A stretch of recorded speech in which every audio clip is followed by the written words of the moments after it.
All right, looks like we are live right now. Let me know if the audio is working fine. So, well, guys, the market is and it's pumping hard today. Very excited. Like Bitcoin pumped above 116K because there's so much bullish news going on right now. Like today, I only have good news. I don't have any bad news. So I'm so sorry for the bears out there.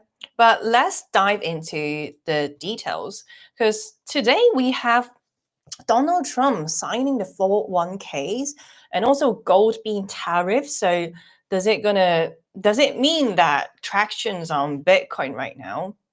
So yeah, new tariffs going on brings uncertainty, but we all know that how's that going to play out already. So without further ado, let's look into the chart. So there you go. So we have the Bitcoin chart. So Bitcoin it broke the resistance that I drew the day before at 115K, which is like showing bullish sign. However, I do have some concern. Like the reason why we broke about this like major resistance is because like all bullish news, like the 401k being signed by Donald Trump. So I really wish we could stay above this instead of being rejected, or maybe like a few days later we drop back to this region. Because like this region 112k to 116k is actually very important. The reason why we say this, because like if you zoom out, you see that is basically no price history here. That means like, so back in 9th of July, we pumped really hard. You see this like massive green candle pushing to like 123k just like days later. Like whenever we have huge pump like this is like a pump of like push. Let's do like all-time high. So 13% in just 5 days. Like whenever we have huge pump like this, that means we don't have much price history to fall back into. So it's good to build something around this region. And I'm not being like too like, oh, you're ultimate bear, Jemmy. That's why you're saying that we'll likely get rejected.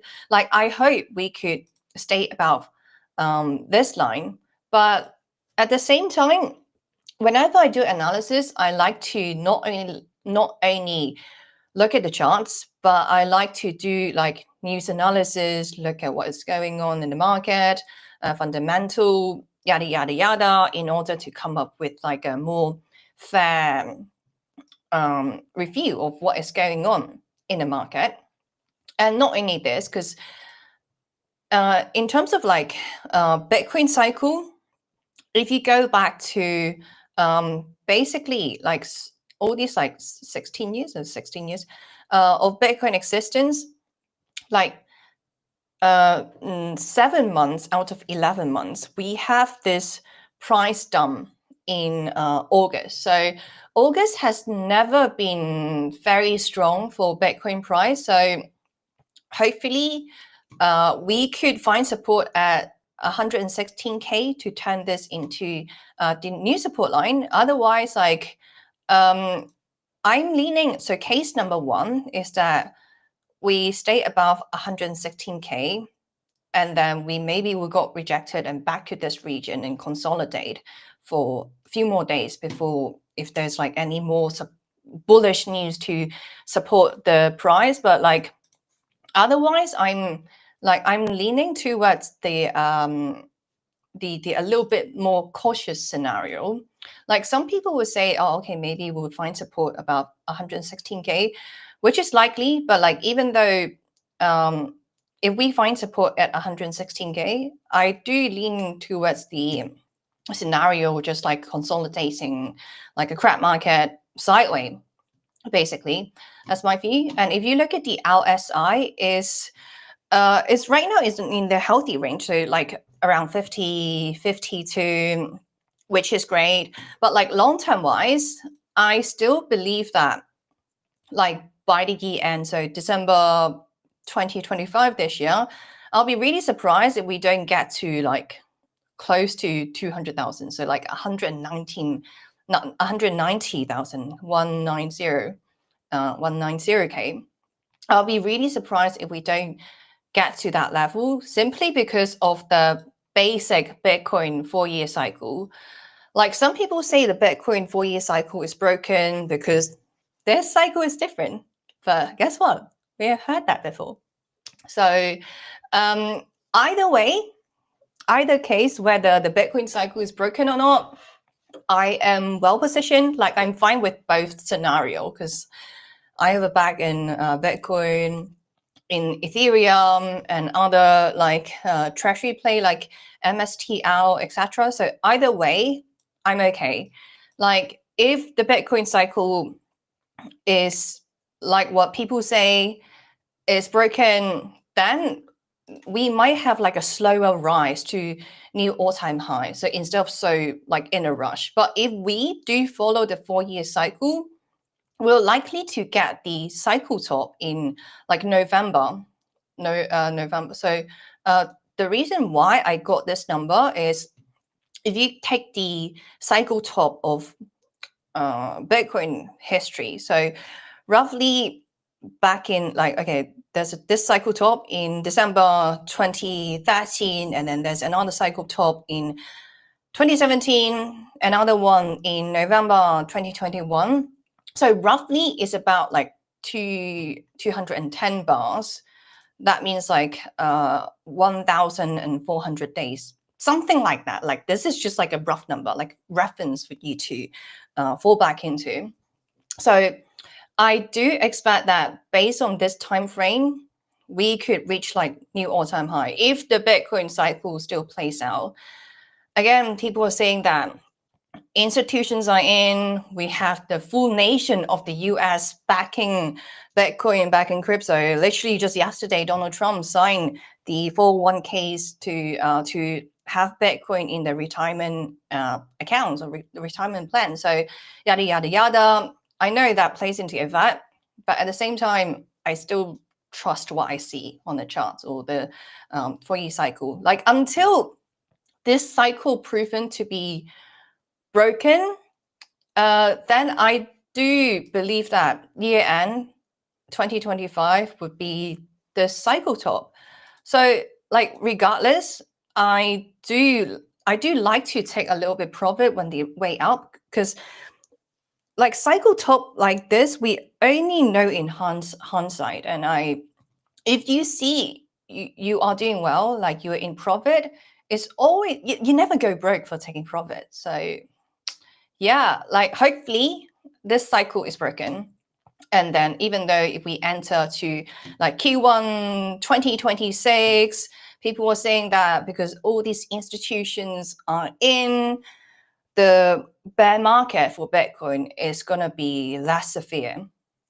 Because like previously we have like 80% drawback in a bear market, which is extremely painful, I have to admit.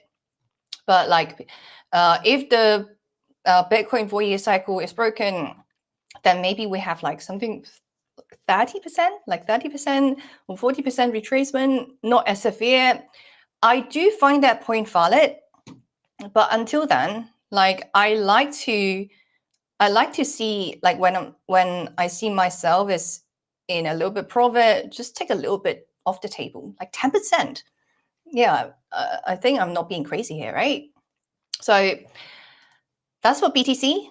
As of where Bitcoin is going in the next few days, I hope that like the reason why we see this like pump yesterday because of so much bullish news going on, and also there's like a positive inflow in the Bitcoin ETF, like yeah, because like the previous 4 days, like 4 consecutive days, we have BTC outflow for the spot ETF. Well, right now we are in BTC. Let's go to the USD value. So like they're like more than $1 billion being outflow to I don't know where the money goes, but like a lot of institutions like to, you know, especially it's like summer period, holiday period, people like to take a little profit. So I wasn't too concerned, even though like what aligned to what I said a few days ago in a previous stream, and turns out, yeah, I was right. Like today we're fine.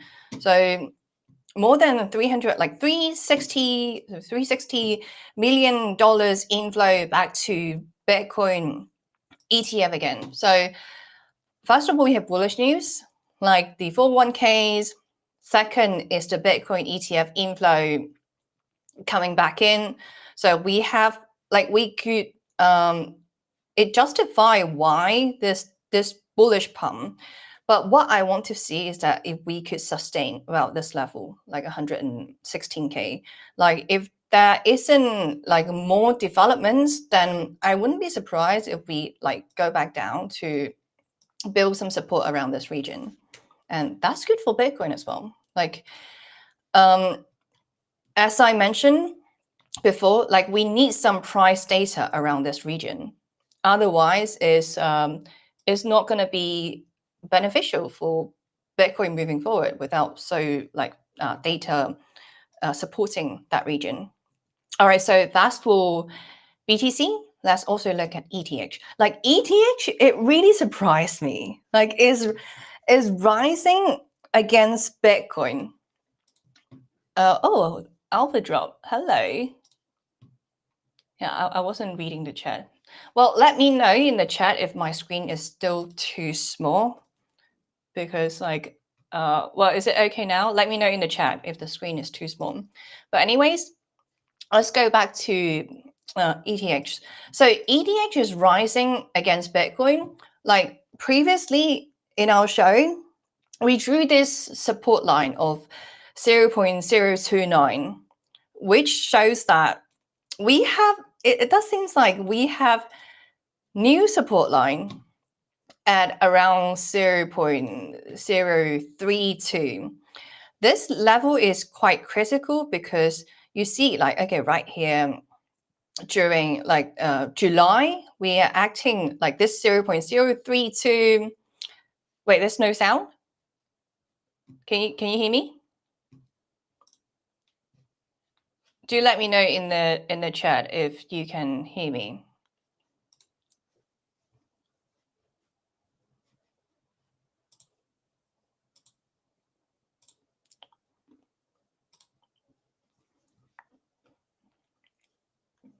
Is there any sound? Please let me know. Just type something, please.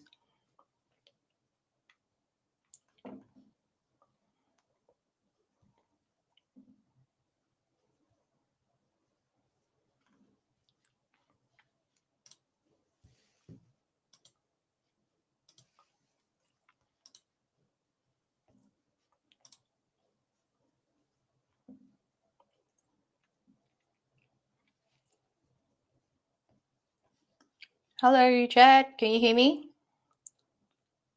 Please let me know if my audio is fine, because I don't want to be talking for for an hour with no sound.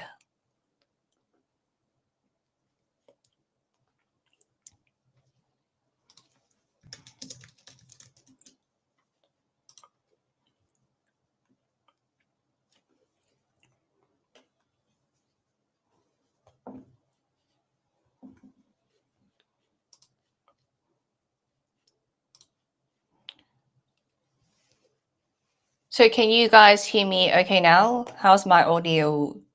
How does my audio sound to you?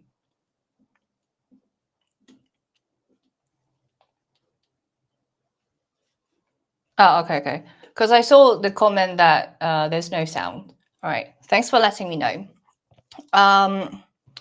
Yeah, so I was talking about ETH and BTC having this new support of 0.032.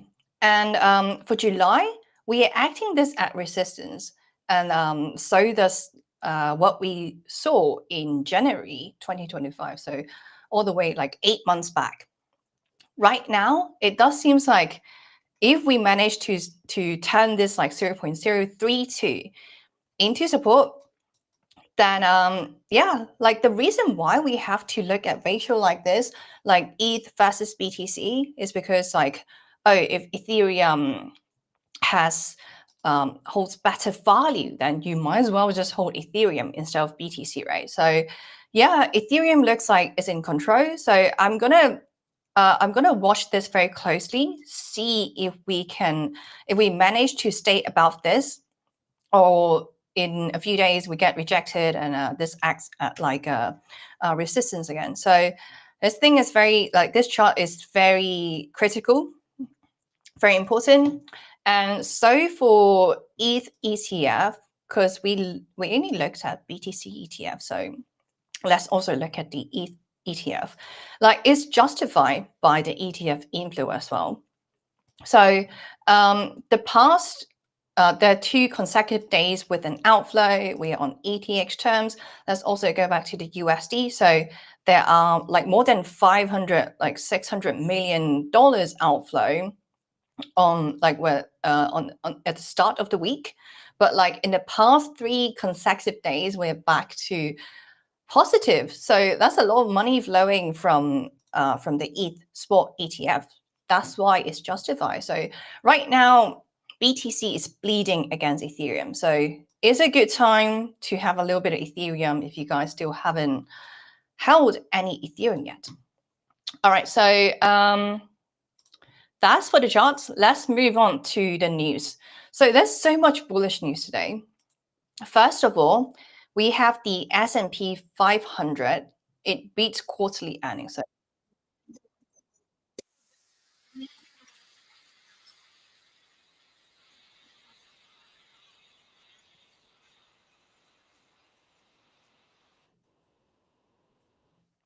there you go. Like, look at this massive chart. If this doesn't tell you what bullishness is, I don't know what is. All right, so what's the context here? Is that the second quarter of 2025, like 82% of S&P 500 companies beat earnings expectations. So that's really good and higher than both the 5-year average of 78% and 10-year average of 75%. It's not just beating a little, like the average earnings growth was over 10% year over year. So it even smashed the earlier forecast of just 4.9%. So that is showing a lot of like strength to the quarter earnings. So, however, let's take a closer look at each of those number, and because they're like, it's quite interesting because like each sectors have different, very different revenue number. Some people say it might be a little bit concerning for certain sector, but basically, here's the breakdown. So tech, of course, is doing the best. So for tech, there is like 15% year over year. The reason why tech is doing so well is, well, of course, AI boom, there's like cloud demand, and tech sector, like software, at the end of the day, it doesn't get affected by tariffs so much. So tech sector like Microsoft is doing really well. If you look at financials is not bad. Like the reason why financials are still growing at 8% year over year is because that they have high interest income. They get affected by tariffs a little bit, but still holding up rather well. So yeah, and industrial, that's a little bit difficult. So supply chain, it might get affected by tariffs. Energy is in a negative right here. That means there's like weak oil price. However, it's less affected by tariffs directly. So if we're being honest, like no one is expecting this kind of performance, especially in the middle of trade war. So how are we beating tariffs? Let's get into what's really going on. So remember Donald Trump reintroduced like heavy tariffs in April 2025. So as of today, we now have tariffs ranging from 10% All right, so 10% to 50% on goods from over 90 countries. Like India got hit really bad. Let me zoom closer. Chat, let me know if you can see my screen, because last time you guys give me feedback that the screen is a little bit too small, it's difficult to read. So I'm zooming closer, let me know if that helps. All right, so India got hit the most because you can see this particular cell is in dark purple. So 50%, like Mexico 25, China, that's another interesting one. It could go up to 60% from what Donald Trump said recently. The reason why Donald Trump is particularly targeting China and India, like they publicly claim, because these two countries have been buying Russian oil, so these two countries deserve to get penalized, something like that. So how are the S&P 500s beating earnings in such an environment? Well, it comes down to a few reasons. So first of all is the pricing power. Like some companies pass on costs to consumers or lock in cheaper contracts earlier. That's why there might be, like, we are not seeing such a huge inflation effect yet, because, well, if they locked in the contracts earlier, there might be a lag effect. So that's why Q2 is not reflecting. This is like one of the reasons. Second reason is that a lot of these companies have huge layoffs. So they trim fast and for the cost controls. Third is that actually a lot of these companies in the beginning of 2025, they stack up a lot of stocks in their inventory just before tariffs kicked in. So those kind of provide those temporary cushion to temporarily boost the margins. Like all I'm saying is that the effect of tariffs might haven't actually kicked in yet. And I'm not just saying this. Like a lot of like analysts are saying this. Like long-term wise, tariffs would bring on inflation. Microsoft and software companies don't feel much heat, but like if you look at other chains, other like actual companies that are building like real economic stuff, like GM, like maybe auto companies, they're complaining a lot because they're taking massive hit from high costs. So GM alone, they have lost $1 billion to tariffs this quarter. Like, of course, there are people they're holding on the opposite of side for those claims. They're saying that tariffs only bring in revenue without inflation. So we are still too early to say, but I'm more on the neutral side. Firms like BlackRock said it's a tale of resilience with risks. Yeah, like companies adapted, but retaliation is a wild card. The EU and China could still fight back with their own tariffs, like hurting US exporters. So the key point is, I'll say, don't get too excited. Like beating Q2 doesn't mean it's going to beat Q3. So we're going to, well, what I know is that we're still going to do live stream.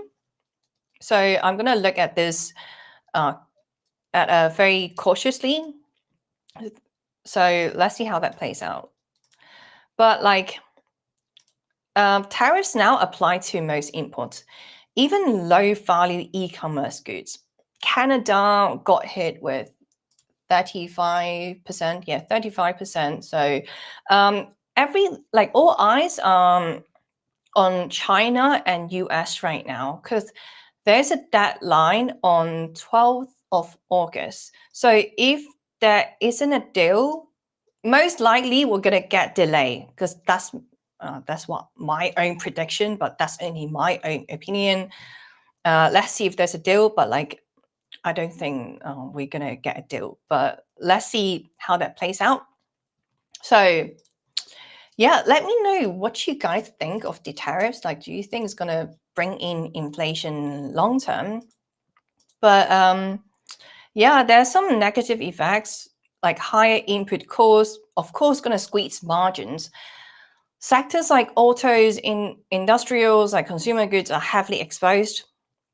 And past studies show that tariffs are passed to US consumers like almost 100% of the time. So let's see if this person is right, like Donald Trump is right, like all experts were wrong.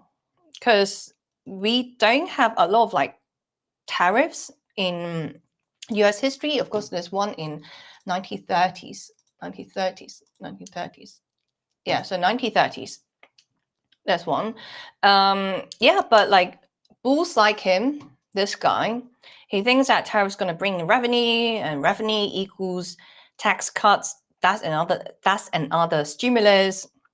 And Goldman Sachs do forecast that there'll be like 7% EPS growth for the year, like even with tariffs. So definitely some companies may even benefit from this, like maybe energy sector, defense sector, tech sector with local production. But again, like inflation or not, this is a very heated debate. Like argument number one, like yes, there'll be tariffs long term, because it doesn't make sense if everything is more expensive, it's definitely going to pass to consumers. IMF also said that tariffs lower output and increase imbalance over time. So think of this like if wait, what's going on? So if all right, think of it this way: if every part you import gets more expensive, your product price has to rise. Like in an already fragile economy that could kick off persistent inflation. And I'm not the only one saying this. Like if you look at Peter Schiff, like it's pretty funny. Like in the future, when people think of inflation, they won't think of Biden or even Carter. Donald Trump will go down as the inflation president. Let's see who's right here.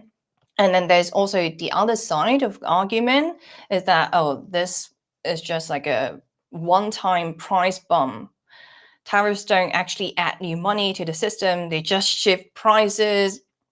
In fact, they could even be deflationary if they cap demand, because that is what happened in 1930. So Smoot-Hawley tariffs.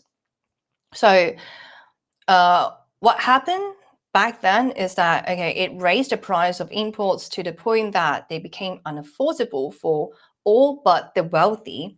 It dramatically decreased the amount of exported goods, thus contributing to bank failures, particularly in agriculture regions. So let's see if we would actually see deflationary instead of inflation.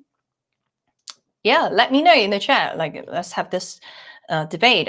I just like to look things on both sides, so that's why I'm giving you this more like balanced review, so you guys can come up with your own opinion.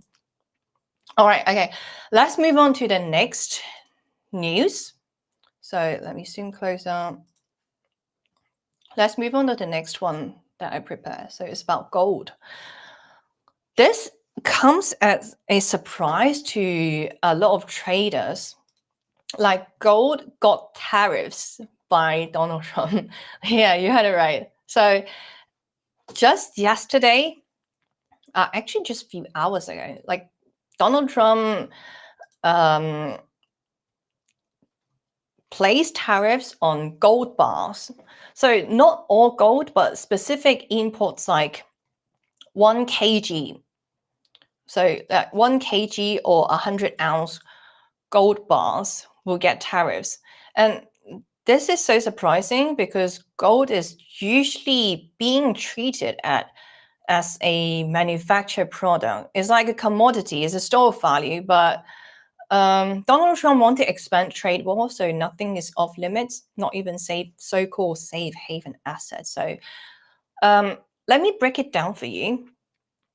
This is not all gold bar, as I mentioned, only 1 kg or 100 ounce above gold bar. So this particularly target Switzerland because Switzerland actually processes around 70% of world's gold. That's why Switzerland got hit. Even though Switzerland isn't directly targeted for gold, like gold routed through Europe or China may now face up to 39% tariffs. And what does this mean for US buyers?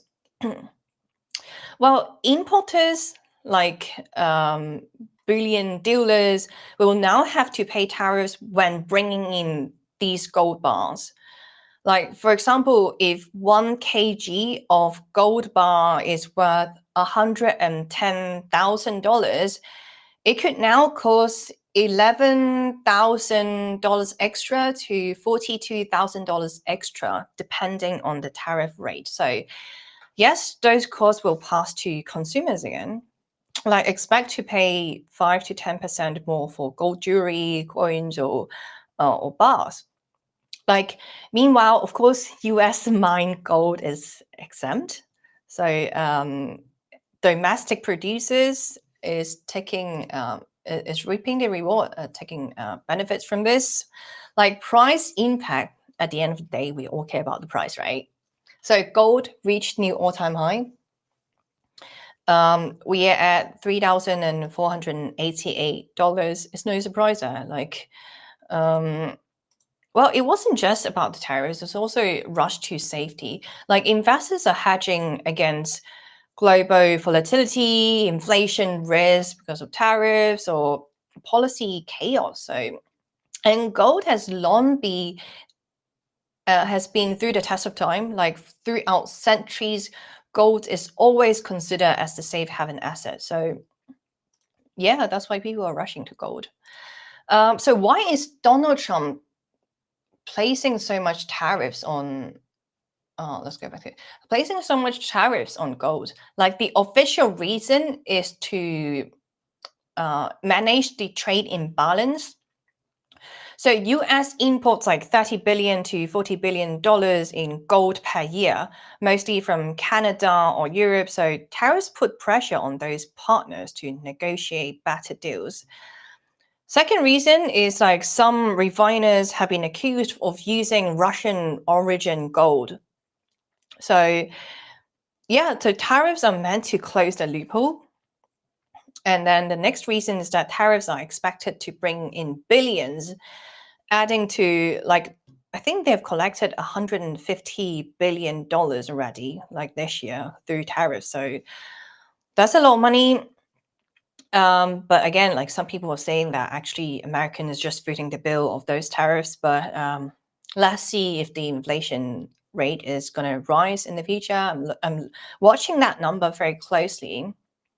So, of course, Switzerland, all these like gold refiners companies, they're not happy with the tariffs. They're saying that okay, they are being punished for problems they didn't create, and I kind of see where they go, where this is coming from.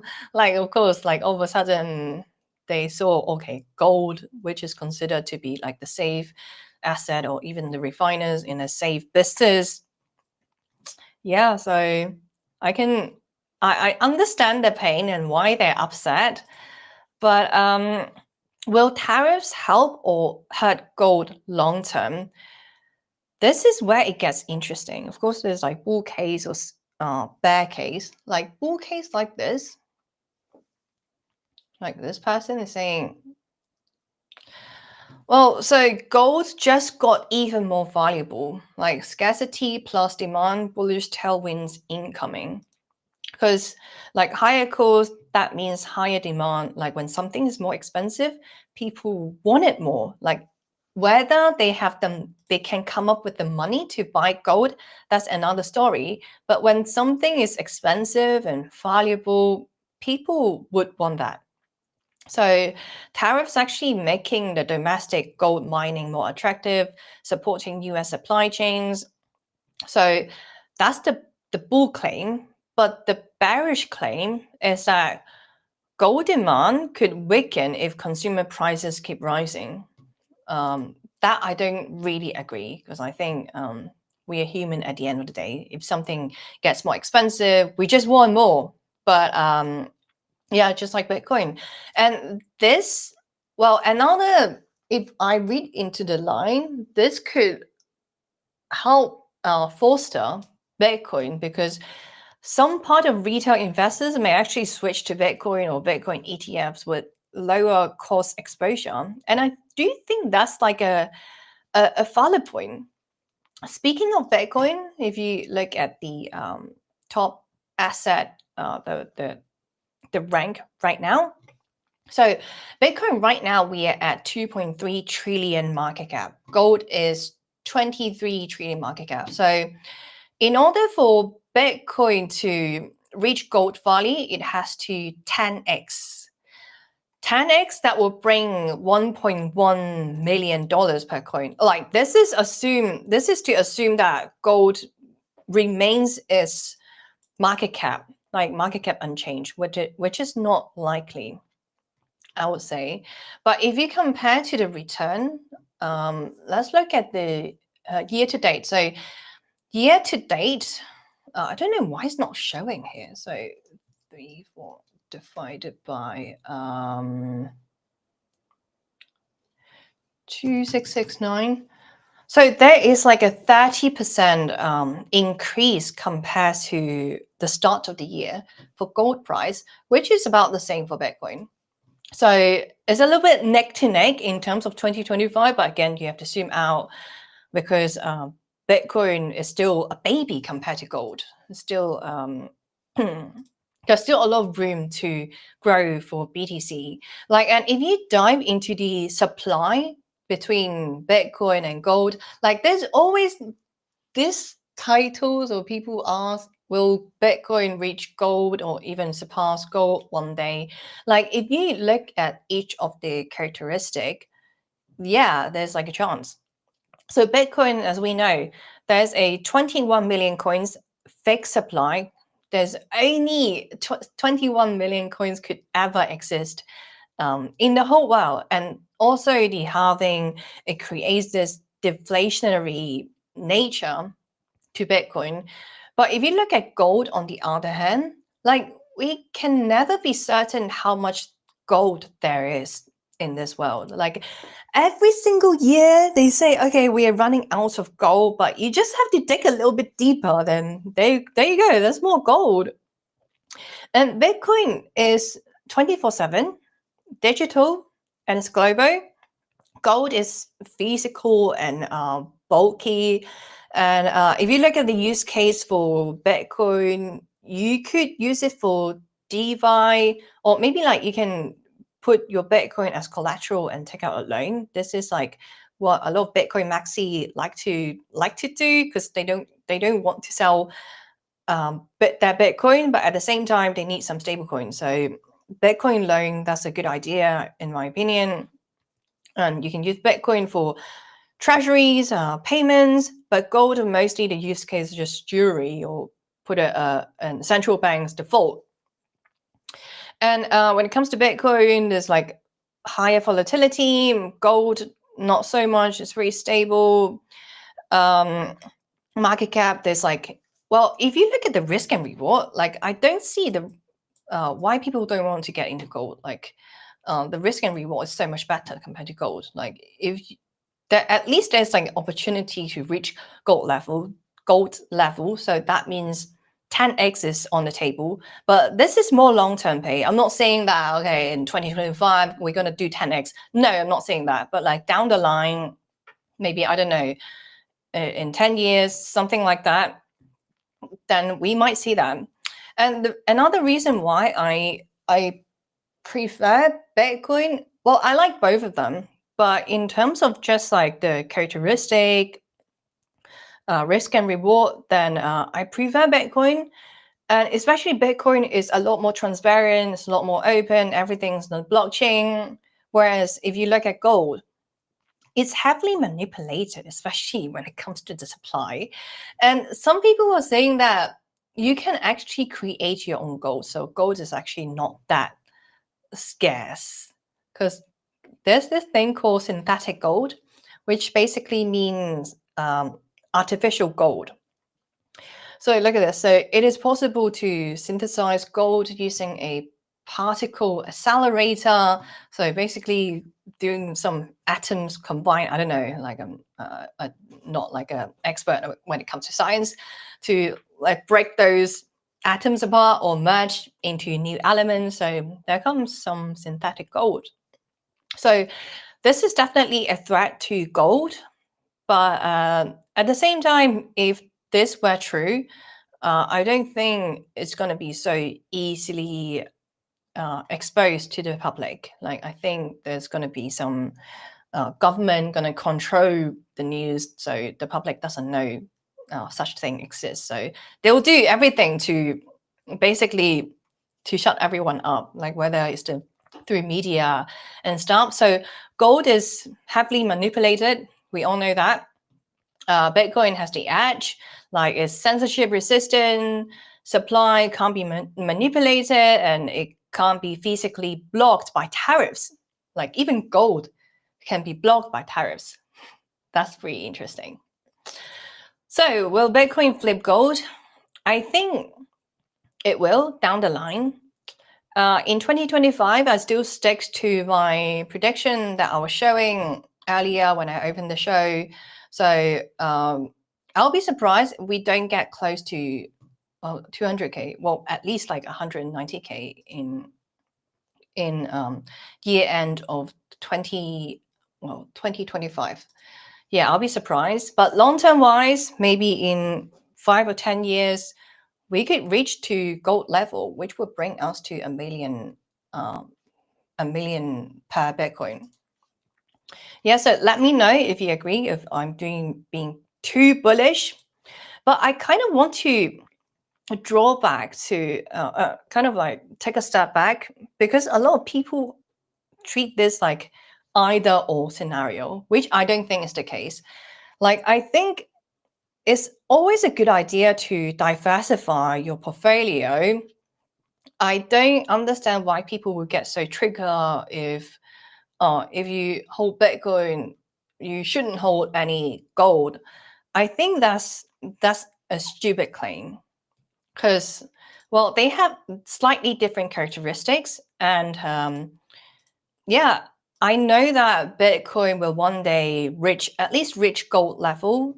I'm long-term bullish on Bitcoin, but at the same time, like gold has been through the test of time. Like it has been deemed as valuable by centuries, by governments, or even emperors back in the day in history. So yeah, it's okay to have a little bit both, and there's no reason to be so triggered when there's like debate on X that I saw. All right, so that's for Bitcoin and gold. I need some water. Oh gosh, how long have I been talking? 43 minutes. Oh wow, just broke my record. All right, so let's move on to the next news, which is the star of today. Why Bitcoin broke its resistance of 116K. So Donald Trump signed the 401k retirement plans. Let's zoom in a little closer. Wait, I'm going to zoom. There you go. There you go. So Donald Trump signed an executive order on Thursday to open 401k retirement plans up to a broader swath of investments, including cryptocurrencies. The order directs the Department of Labor and Securities and Exchange Commission to go through the rulemaking process to revise guidance for retirement accounts. So, well, I know a lot of viewers on this channel, you guys might not might not be in the US or from the US, maybe 401ks is a little bit like not as familiar. So basically, like here's the basic of 401k, the idea of 401k. So it is the US retirement saving account sponsored by employer. So think of it as America's version of SIPPs in the UK. So the idea is that the employees put part of their pre-tax salary into this account to invest for retirement, and often employers would match some of that level, some of that salary, which is basically like free money. So in 2025, Americans can contribute up to $23,000 per year if under 50, or $31,000 if they are over 50 years old. And that money goes into investments, whether it's stocks, bonds, mutual funds, ETFs, and they don't have tax when they put it into that retirement account, but they do get tax when they withdraw the money. And once you turn like 50, just before 60 years old, you can start pulling money out without penalty. Just pay like the regular income tax. But if you want to pull out early, there's a 10% penalty plus taxes. And at the age of 73, the government would force you to take out some of that cash, some of that money. It's called RMD, or required minimum distributions. Yeah, so that's the basics of 401k if you guys didn't know already. So why does this matter to crypto? All right, so historically, 401ks are super conservative, like because they are heavily regulated. Like there's a law that say that, okay, like sponsors have to act in the best interest of employees. That means like no risk bet until now, like because right now we have crypto, so that's pretty big news.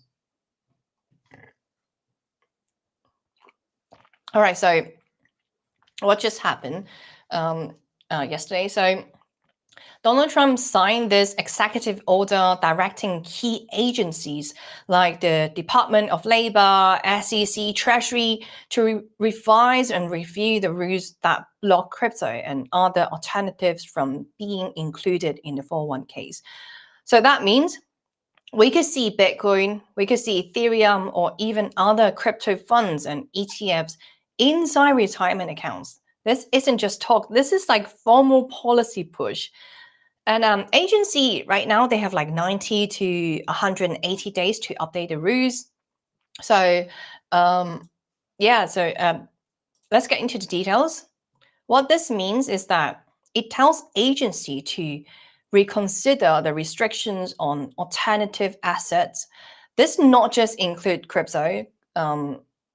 It also include private equity, real estate, and venture capital. Is actually aimed at broadening the investment options, like giving Americans more choices to invest a retirement account wisely.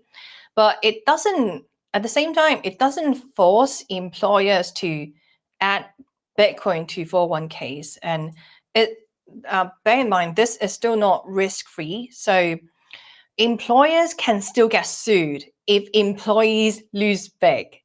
So this is a green light for crypto assets, but adoption will still depend on employers and the plan providers, in other words. So, well, does this mean like seniors, like, okay, grandpa and grandma can now buy Bitcoin with their retirement money now?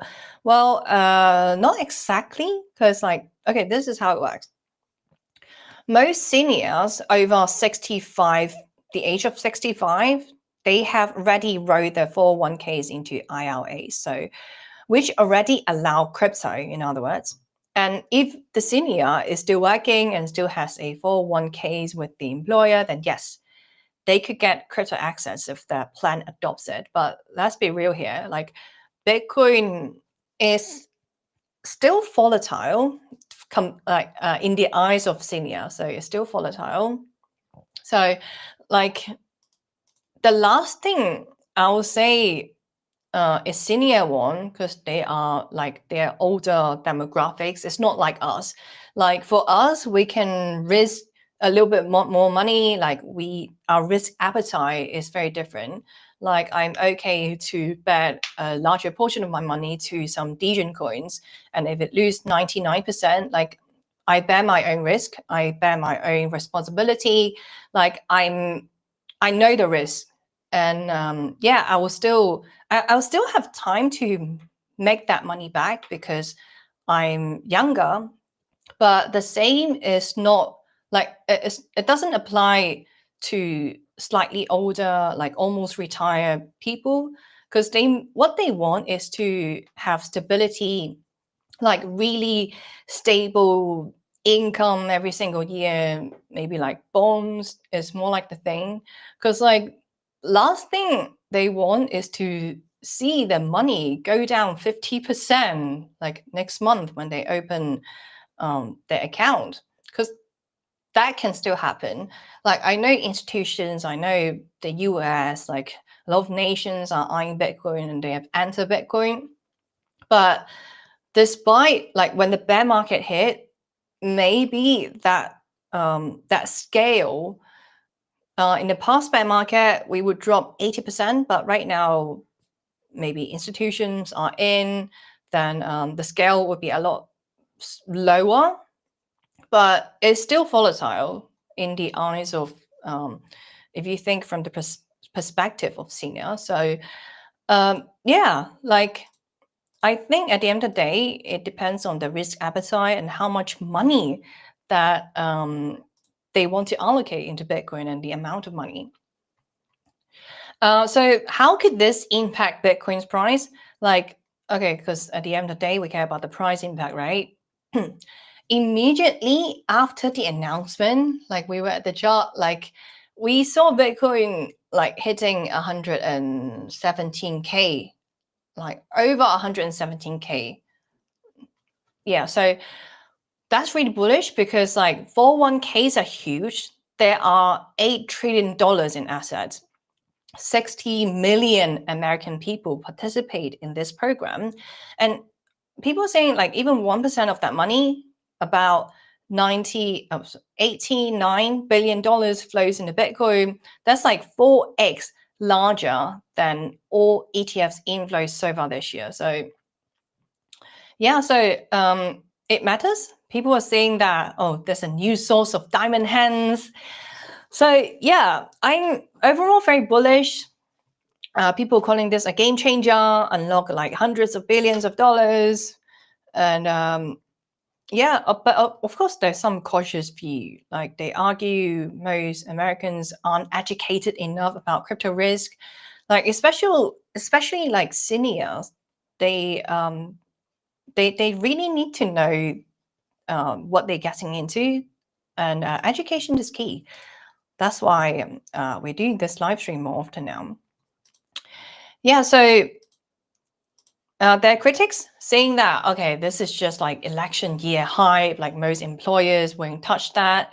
And I do agree, but at the same time, like when something so new get launched to the public, especially for older demographics, they are harder to adapt compared to younger people.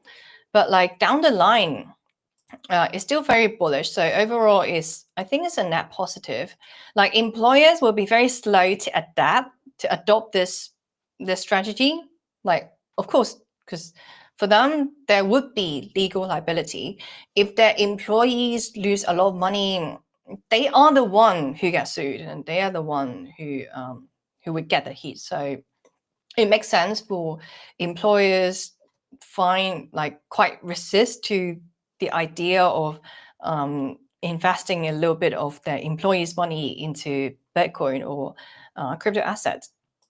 But like overall, I think like long-term wise, maybe 2026 or later, just give it like a year or two for people to adopt and get used to it. So I think yeah, overall, it aligned to my long-term bullishness for Bitcoin. And yeah, let me know what you guys think. You think that there'll be like a huge influx of money to the 401ks or Bitcoin market? Like, let's have a discussion and comment below. Yeah, other than that, I think we have covered almost everything that I want to talk about today. Yeah, so by the way, just before you go, make sure you follow me on YouTube. So here's my YouTube channel, Jam Crypto. We're on live. So make sure you follow me on YouTube. We are experiencing this like resistance of 18K subscribers. Please help me get through this. Like, I really like to get to 20K in this cycle top. So hopefully by 2025, by 2026, by 2026, we can get to 20K. So please help me get through that. And at the same time, if you guys want more regular updates, because I don't always have the time to do long videos like this, make sure to follow me on X. Yeah. Oh, that's Patrice. It's been months already. So yeah, this is the video that I did with a Man United footballer. If you guys into football, then do check out this video. Like, this video is so funny because I was just like, he's French, and there's a lot of food for like Western standard. It's very weird. And I was forcing Patrice to try all these like chicken feet, and then tribes, like beef tribes, like beef stomach. And then what was I forcing him to eat? Large intestine. So it was really funny to watch his reaction. And I remember like the day after, Patrice was like complaining to me. It's like, I got diarrhea. But it was like so funny. It was so worth it. Anyway, so do give it a watch. It's on my X. All my handles are the same. So Jam Crypto. So make sure to follow